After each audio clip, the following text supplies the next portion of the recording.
pihak kepolisian menangkap 4 terduga pelaku dalam kasus dugaan tindak pidana perdagangan orang atau TPPO terhadap Bilqis Ramdhani 4 tahun, bocah yang sempat dinyatakan hilang di kota Makassar dan ditemukan di Provinsi Jambi. 4 terduga pelaku itu, masing-masing perempuan usia 30 tahun, asisten rumah tangga, warga Kecamatan Rapocini, Makassar.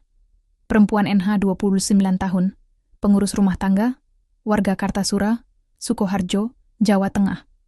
Kemudian, perempuan MA 42 tahun, asisten rumah tangga, warga Bangko, Kabupaten Merangin, Jambi dan laki-laki AS 36 tahun, pegawai honorer, warga Bangko, Kabupaten Merangin, Jambi.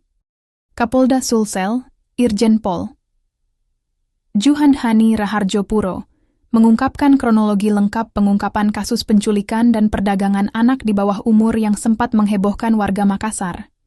Kapolda Sulsel mengatakan, kasus ini bermula dari hilangnya Bilqis, bocah berusia 4 tahun, di kawasan Taman Pakui Sayang, Kota Makassar, pada Minggu 2 November 2025. Adapun kronologis kejadian, pada tanggal 2 November 2025, korban di bawah umur yaitu berusia 4 tahun menghilang pada saat ikut ayahnya bermain tenis di lapangan Pakui Sayang, Kota Makassar. Dari hasil penyelidikan, Polrestabes Makassar mengamankan SY sebagai pelaku utama, membawa korban dari TKP ke kos pelaku di Jalan Abu Bakar Lambogo, kemudian menawarkan korban melalui medsos Facebook dengan akun Hirumani Rohim Bismillah. Kemudian ada yang berminat dengan korban, pembelinya atas nama NH. Hasil pengakuan asal dari Jakarta dan datang ke Makassar untuk membawa korban dengan transaksi sebesar 3 juta rupiah di kos pelaku.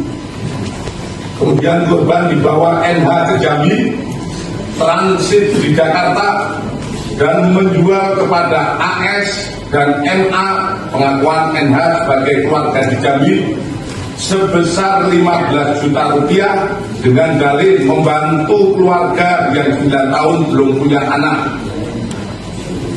Setelah penyerahan korban, NH langsung melarikan diri ke Sukoharjo, Jawa Tengah, dan NH mengaku telah 3 kali menjadi perantara adopsi ilegal. Kemudian AS dan MA mengaku membeli korban dari NH sebesar 30 juta dan menjual kembali kepada kelompok salah satu suku di Jambi seharga 80 juta. Keduanya mengaku telah memperjualkan 9 bayi dan 1 anak melalui TikTok dan WA.